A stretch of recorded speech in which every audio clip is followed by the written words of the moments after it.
एक पंडित जी थे जो कि बहुत ही धार्मिक प्रवृत्ति के थे और वे शहर के मंदिर में ही रहा करते थे। वो अक्सर लोगों को ज्ञान की बातें बताया करते थे और जो भी मंदिर में आता पंडित जी से जरूर कहते, जो जैसा बोएगा वैसा ही काटेगा। सबको अपने कर्मों का फल यही भोगना पड़ता है, जिसके कारण वहाँ के लोगों को पंडित जी पर बहुत विश्वास था और सभी लोग पंडित जी के बहुत ही आदर करते थे, जिसके कारण पंडित जी के ज्ञान की प्रसिद्धि दूर दूर तक फैल गई थी।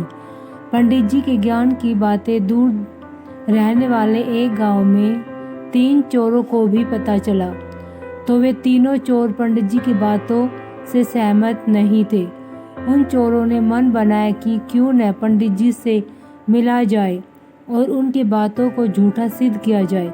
ऐसा सोचकर वे तीनों चोर भेष बदलकर उस मंदिर में पहुंच गए जहां पर उन चोरों ने पंडित जी को देखा। तो उन चोरों ने पंडित जी को प्रणाम करके उनसे ज्ञान की बातें बताने को कहा। तो हर बार की तरह पंडित जी ने बताया कि जो जैसा करेगा वैसा ही भरेगा, अर्थात जिसकी जैसी करनी होगी उसकी वैसी ही भरनी होगी। तो यह बात सुनकर तीनों चोर एक बार फिर से पंडित जी से असहमत हो गए और उन चोरों ने कहा कि ये कैसे हो सकता है कि जो जैसा करता है वैसा ही भरता है, क्योंकि इस समाज में अनेक ऐसे लोग भी हैं जो लोगों को मुफ्त धन पर ऐश कर रहे हैं, फिर उन्हें तो कोई कष्ट नहीं हुआ और ऐसे लोग तो मज़े से अपनी ज़िंदगी जी रहे हैं। लेकिन पंडित जी अपनी बातों पर अडिग रहे और बोले कि आप लोग अगर मेरे साथ कुछ दिन साथ में रहोगे तो इस बात को सिद्ध कर दूंगा। तो तीनों चोर हंसी खुशी पंडित जी के साथ कुछ दिनों के लिए रहने को तैयार हो गए। तो इसके बाद पंडित जी ने मंदिर के पीछे खाली पड़े खेत में 3 हिस्सों में बांट दिए और बोला कि आज से आप लोग इस खेतों में खेती करोगे और जैसा मैं कहूँगा वैसा ही आप लोग करना। तो तीनों चोरों ने हामी भर दी। इसके बाद पंडित जी ने तीनों चोरों को खेती करने के लिए सारे नियम उन चोरों को बता दिए।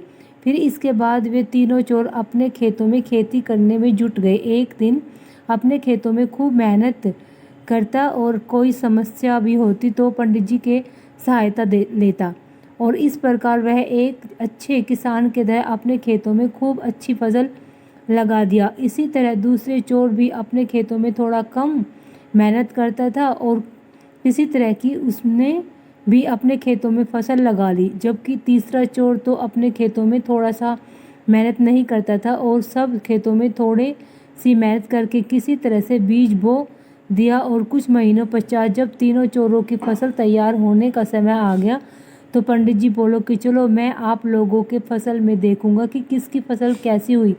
इसके बाद पंडित जी बोले कि पर जब खेत पर पहुंचे तो देखा कि पहले वाले चोर की फसल काफ़ी अच्छी लगी है, जबकि दूसरे वाले चोर की फसल थोड़ी कम लगी है और तीसरे वाले चोर के खेत में नाम मात्र के खेत में कहीं कहीं फसल लगे हुए हैं। जिसको देखकर पंडित जी ने उन तीनों चोरों से कहा कि देखो जो जैसा किया उसकी वैसी ही फसल लगी हुई है, अर्थात जिसने अपने खेत में जितना अच्छा काम किया उसकी फसल सबसे अच्छी लगी। इस प्रकार आप तीनों लोग समझ सकते हो कि जो जैसा करेगा, जितनी मेहनत करेगा वैसा ही फल पाएगा। अपनी मेहनत का फल यानी उसकी फसल तैयार हो गई, यानी अब आप लोगों के जैसा बोया वैसा ही फल पाया, आप लोग अपना फसल काट सकते हो। पंडित जी की ये बातें सुनकर उन चोरों को समझ में आ गया कि पंडित जी सही कह रहे थे, जबकि तीसरा वाला चोर बोल पड़ा कि पंडित जी आप ही बताइए कि खेती करना मुझे नहीं आता, इसीलिए मेरी फसल अच्छी नहीं हुई होगी। लेकिन पहले मैं चोर था, खूब चोरी किया करता था, हमेशा खुशहाल रहा करता था, मुझे अपने गलत कामों के लिए कोई सज़ा नहीं मिली। तो पंडित जी ने उसे समझाते हुए कहा कि हो सकता है कि तुम्हें अभी तक अपनी गलतियों की सज़ा न मिली हो, लेकिन इस बात को भी मत भूलना चाहिए कि जब यदि कभी तुम पकड़े जाते तो हर बार की गलती की सज़ा एक ही बार में मिल जाती तो तुम क्या कर सकते थे। इंसान अपने गलत कामों की सज़ा बार बार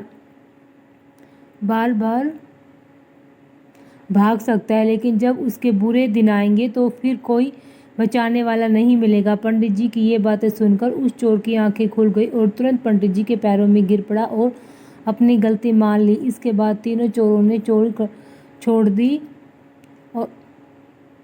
और पंडित जी के साथ ही रहने को तैयार हो गए। फिर पंडित जी के सच्चे सेवक बन गए। मेरी कहानी अच्छी लगी तो प्लीज़ शेयर, सब्सक्राइब और like. Thank you for watching.